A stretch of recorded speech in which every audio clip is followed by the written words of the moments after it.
Hey, how are you doing, everyone? It's Dave Coates from the National Safety Training Center here with episode 4 of the Life Saving Chronicles. Joining me today is Alex Palumbo, another American Red Cross instructor trainer. We're going to talk about managing the classroom when things don't go exactly as planned. So, Alex, welcome to the show. Thanks so much for being on. Can you just give us a quick introduction? Tell us a little bit about yourself and your Yeah, business. absolutely. Thank you, Dave.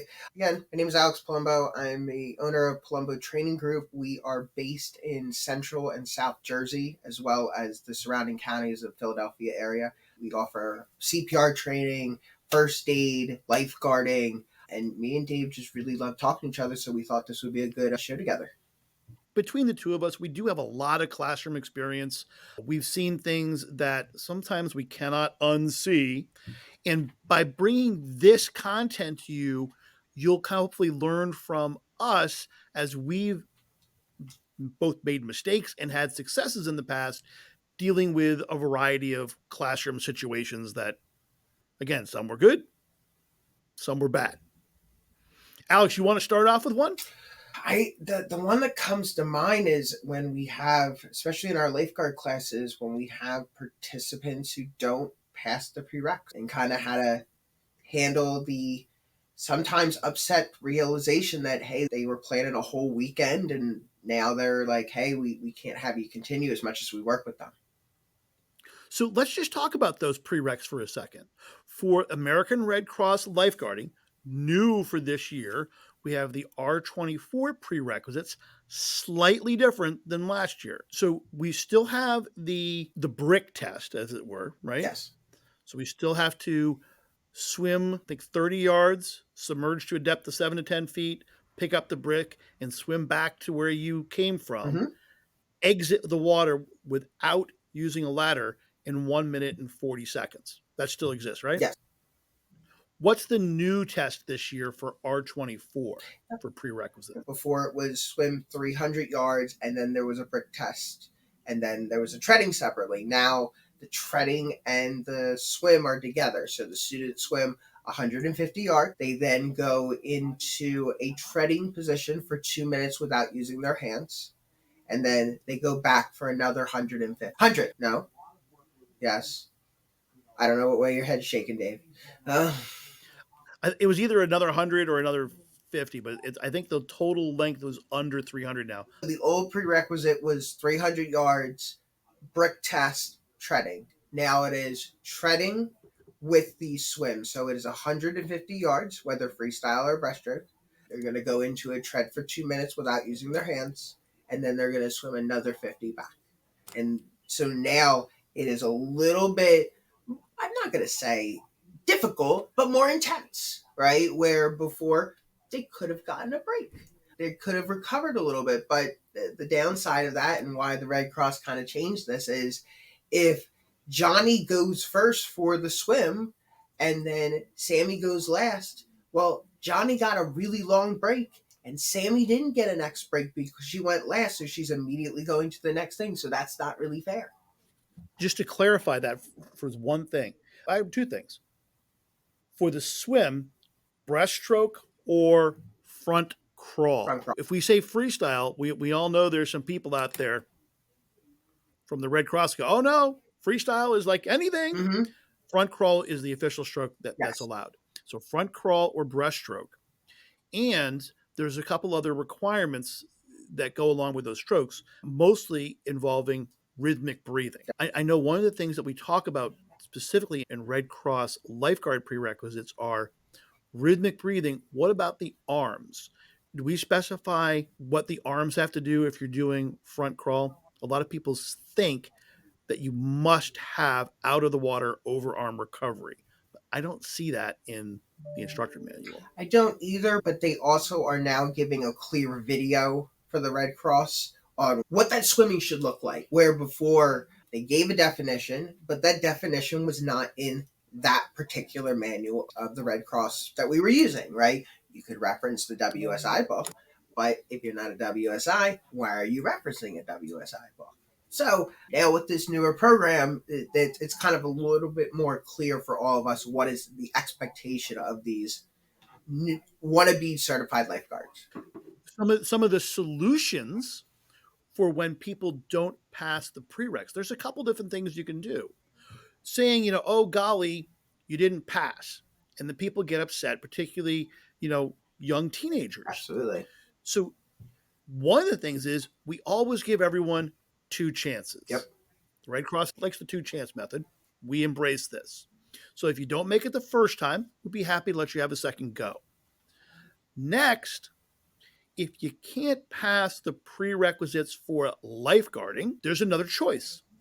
There's shallow water lifeguarding that you can teach concurrently with traditional or deep water lifeguarding. Yep. And the prerequisites for that class are significantly less strenuous.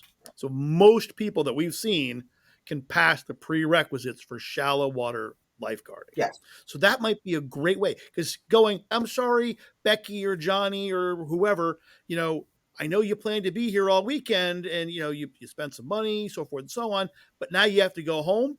That is never an easy conversation to have with the kid, the participant in the class, or their parents. So finding a way to come up with what's behind door number 2 is always better. So a different kind of class is a great alternative, or let's try again.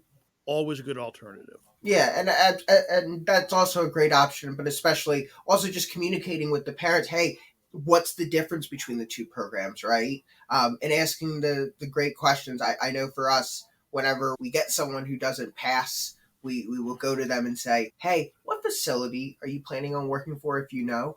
Like, kind of trying to preemptively do that just so that we can figure out. Because if they tell me, well, we're going to our community pool and it's a 10-foot pool, then the conversation kind of comes differently because we don't want them to take the class, the shallow water, and like, great, you took a class, we found another option, but then that option doesn't go to their next door. Now they have to go through another door. It, remember, there's also the possibility if they did the shallow water class, there is an upgrade to Correct. deep water they can take At a in the later date. future. Maybe they take some swimming lessons or Mm-hmm. something. Get a little bit better and more comfortable in the water. So it actually brings up a good other question when we are promoting our classes, particularly for lifeguarding, which does have prerequisites, enumerating or actively saying this is the prerequisite. You're expected to know how to swim. You're expected to do these kind of strokes. Here are the prerequisites you're going to be required to do, and maybe have a video example on your website is really good so that the kids can't go, oh, I had no No idea. idea. I didn't know, which I know I've heard before. Alex? So many times. I mean, there's YouTube video, but that's a really good idea. Maybe making our own and then putting it maybe registration or on the landing page of our website so that it's clear as day, black and white, and you can write it. But unfortunately, there's a lot of situations people just skim by these things. They're like, "Ooh, lifeguarding. My kid wants to do that this summer," and they don't look at, hey, what are these requirements, or we don't look ahead of time. It's just they show up to class. Have you ever had someone show up to a class that says, "Oh, we're swimming for this," and they come Oh, nothing prepared? like maybe they forgot their bathing suit. Exactly. So you showed up for a water rescue class, basic water rescue or lifeguarding class, lifeguarding review, lifeguarding instructor review. And they said, well, we didn't get in the water last time. I can't believe we're getting in the water. Yes, it's very clear in our communications, both on the class posting, on our email communication to all the students, that yes, we are going to be swimming at all days and you must be prepared to be in the water. But it still happens. The more communication you write is the better, especially for both the customer and just everyone in general, just so that you're covering all bases. Hey, while we're on aquatics, the other thing that comes up a lot for aquatics classes, particularly for water safety instructor, another class with swimming prerequisites. Water safety instructor class is designed really for competitive strokes. So you're required to do everything up to and including butterfly. And this body here was not designed for butterfly. I can do it, Just not pretty. but not well. Yeah.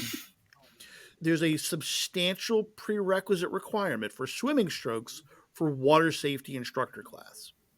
However, There's also kind of a lesser included class, basic swim instructor. So this is appropriate for people who are going to be teaching in maybe town recreation programs, mommy and me classes, anything that's really not competitively oriented.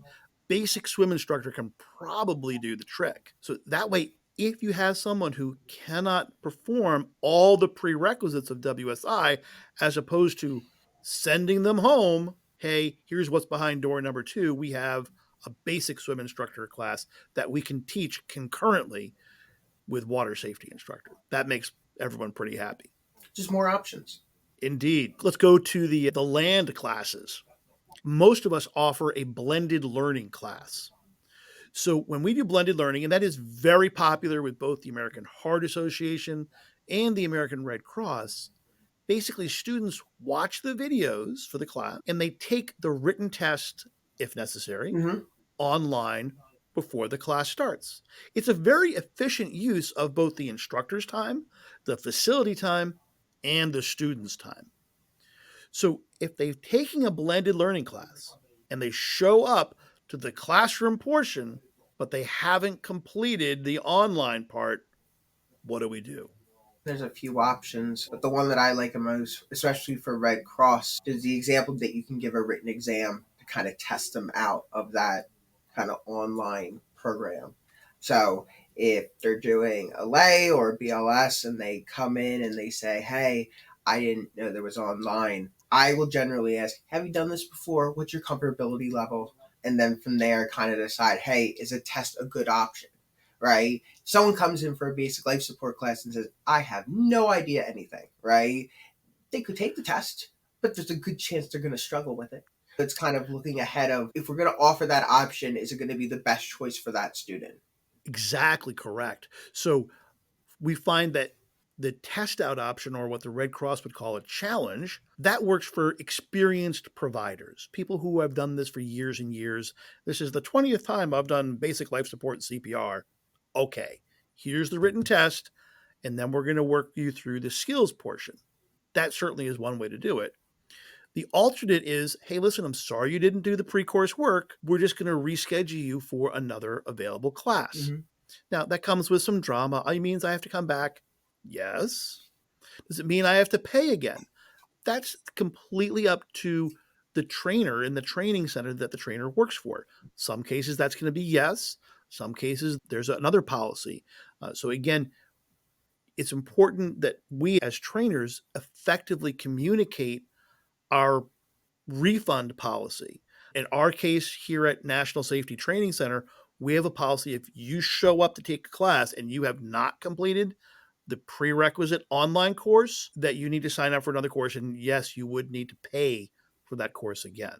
So it's unfortunate, but it's very difficult to schedule resources, staff, Oh yeah. space, and so forth and so on. So that's how we deal with it. Alex, what do you do for your Very, business? very similarly, we have a rescheduling policy. If they let us know before the class, there's a small fee. Obviously, 2 days in advance more, we'll reschedule you, not a problem, because we Sure. generally fill those spots. But if it's, and I've had this happen, if class starts at 10 a.m. and they text or they call at 9 a.m. and go, "I don't feel well." Okay. You knew you didn't feel well probably the night before. You knew a few hours. I get it was an inconvenience, but now I have lost a spot. But more likely, I'm going to have to take your spot on another class, and which means another customer loses a spot. So now I'm hitting Right. doubled. So we charge a smart fee and we say, "Hey, you can reschedule with us, not a problem." We want to make sure everyone's certified and we want to take care of them. 100% agree with you. And so, again, just reminders for trainers: be very clear in your policy, whether you have the customers sign it specifically with a wet signature or they're initialing something or whatever. Just be clear in your communications with the customers. That will help reduce problems in class like this. I've had a number of other really weird experiences in class that can be very, very challenging. And I'm going to talk specifically about one. When we're doing CPR class, one of the modules we talk about is how to recognize medical emergencies, specifically how to recognize someone who's having a heart attack. And let's just differentiate heart attack versus cardiac arrest. Heart attack frequently or can transition into cardiac arrest where your heart has stopped. We need to perform CPR and potentially defibrillate you. Heart attack is the precondition that sometimes leads to cardiac arrest. So, symptoms might include someone who is having chest pain, sweating. The pain may radiate to their left arm in particular. So, we go over all these symptoms and signs in our class. And as we're doing this, one of the instructors notices, wait, that student over there looks exactly like what we're talking about. Are you having chest pain? And they were. We ended up calling the ambulance and having them transported to the hospital. They were actively having a heart attack in the class. Perfect timing. So, what a more perfect learning environment. We, you know, here you are with a bunch of people who actually know what they're doing. We're all talking about this, and that there you have live victim recognition right there. Pretty cool.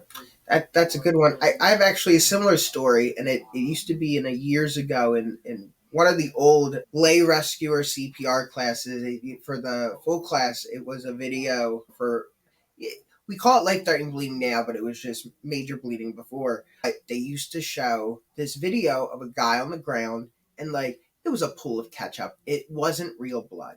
But when I first started teaching, I played that video once. I remember it very clearly. I always had the lights turned off because that was the setting of the room. Like you need to turn the lights off so you could see the TV. Turn the lights back on, and one of my students has their head down under the table and they're passed out. What she didn't tell me, she was nauseous for blood.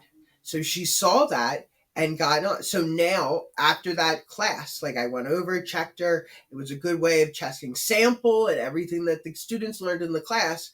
But after that class, I started to learn I'm going to give everyone a heads up before this video plays and just be like, hey, by the way, this is a thing. If you get a thing, don't look at it. But like, it is fake blood. Imagine it's ketchup. Just to preemptively after that, because I was always nervous every time that video played and I'd turn the lights off. I was like, am I going to turn the lights back on and someone's going to be passed out because they saw the blood video?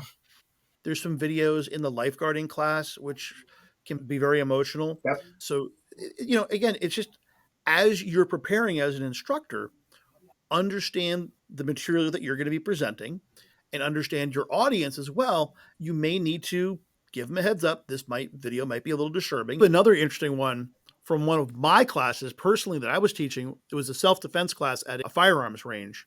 We were doing effectively a stop the bleed class. Mm-hmm. And one of the things we were talking about was medical emergencies. For those of you who don't know me, I'm a fairly engaging instructor. Not many people snore during my classes.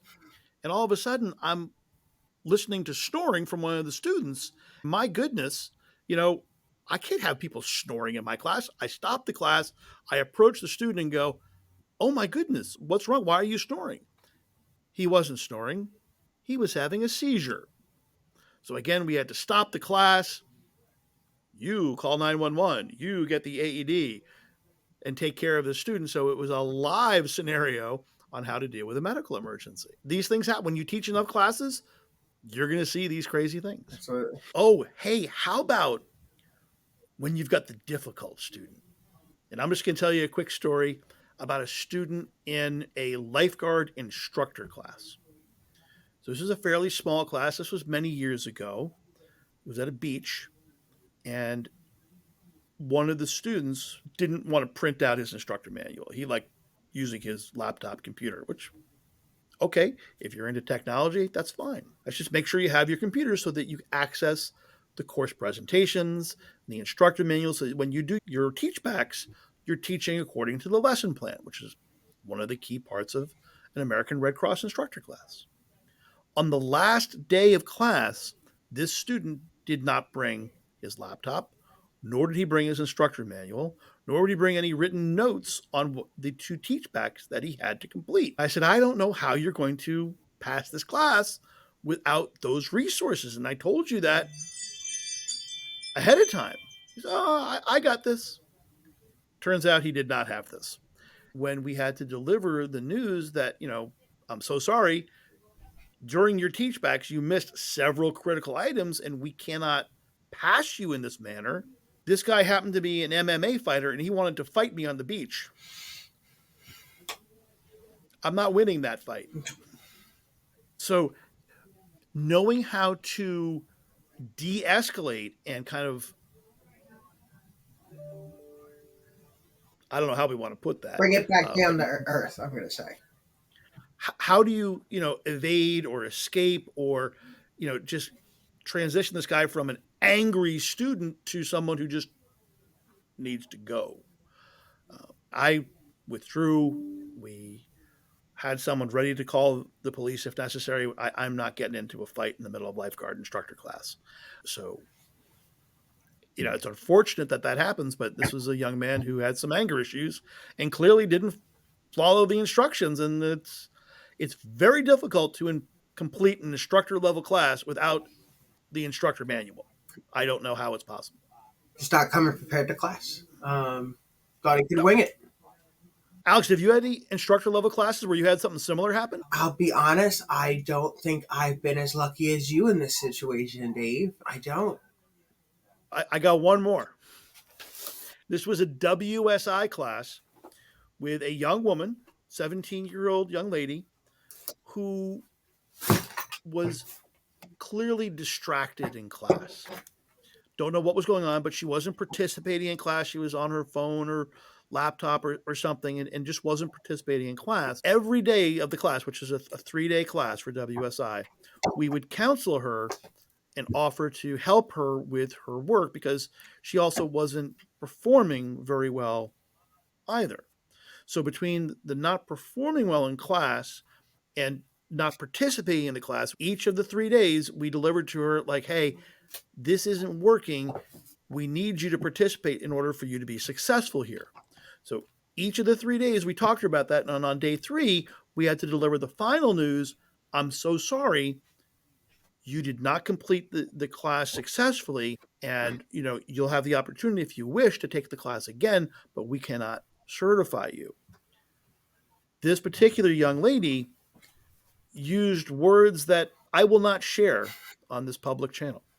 It certainly didn't make me blush. I'm more of a realist than that, but they were incredibly inappropriate. When her mother came to pick her up, the mother continued the tirade and insulting our staff, both the instructor and the other members of the staff. I was there. I witnessed it personally. It was absolutely horrible, the names that we were getting called, and it was highly inappropriate. There's really no way to put that.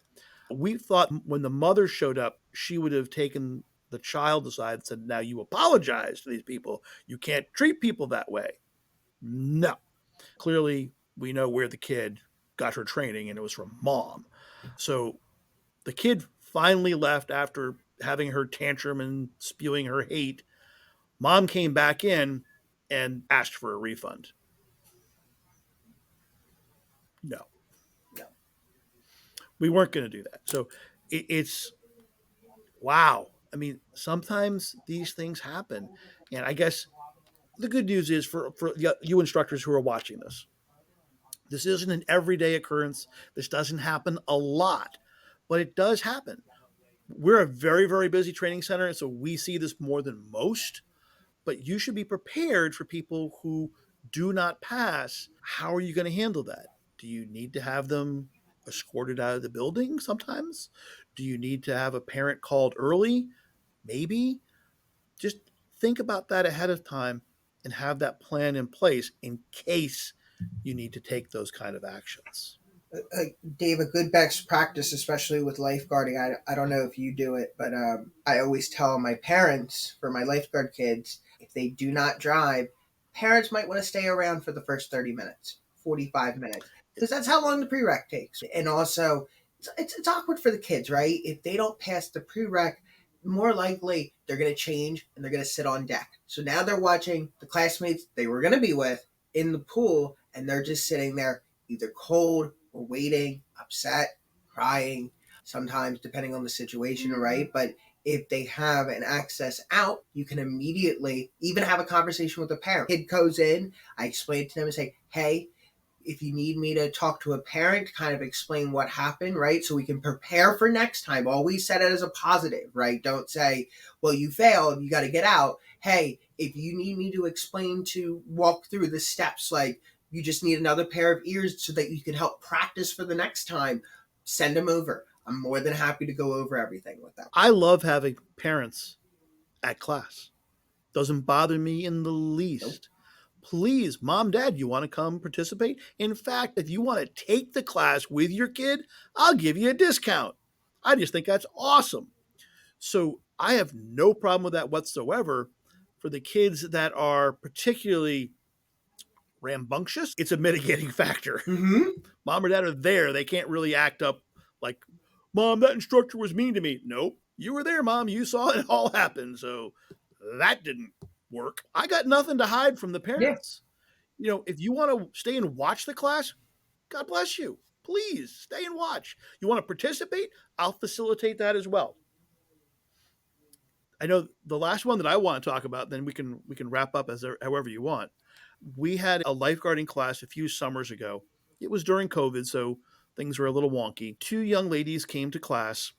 One of the requirements in our classes, based on the facility that we teach at, is they don't allow bikinis. And these two, well, I'm sorry, these are the only swimsuits we own. We just don't have one piece swimsuits. So I think we mitigated that by they wore t-shirts, I think is the solution for that one. And it's a religious facility, and those are the rules for the particular facility.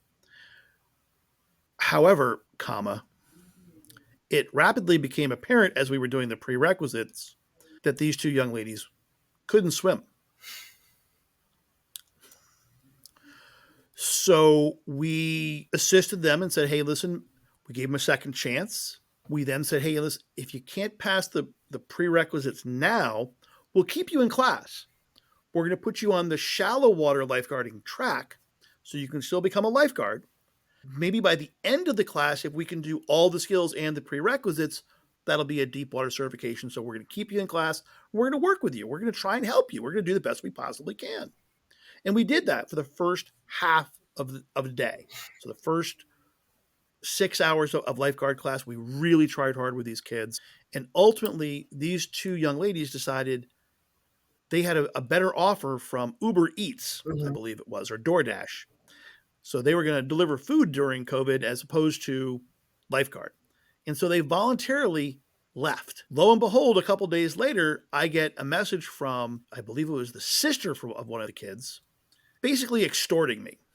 We're going to write a horrible Google review unless you give us all our money back and, or give us another chance to do the class. They left the class voluntarily, so they're really not eligible to get their money back. Mm-hmm. They also, didn't meet the prerequisites of lifeguarding. So this brings up a good point. How do you deal with negative reviews? They're important these days. Google reviews or Facebook reviews. Where else do we get reviews these days? Yelp. Yep. They can be an important factor in how your business succeeds. So understanding those reviews and then responding to them can be challenging. Our response in this case was to have a little sunlight. Okay, here are our requirements. Here they are, in writing that you agreed to. This is what you did. And we ultimately made them an offer if they could pass the prerequisites for the American Red Cross lifeguarding course, any course in New Jersey in that year, we would then pay for them to complete that course, which I thought was It's a pretty good deal. pretty darn nice. I also knew that there was no way that was going Yeah, to you knew happen. your odds.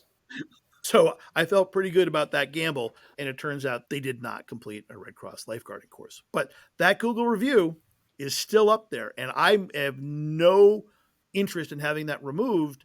I think it serves as a good, I don't want to say warning, but a good piece of advice for people who are considering taking the class, that at least here at National Safety Training Center, we don't do that. You got to be able to pass the class. If we trying to work with you and you voluntarily leave, you are Yeah, surrendering you're your giving course up your fee. right for assistance.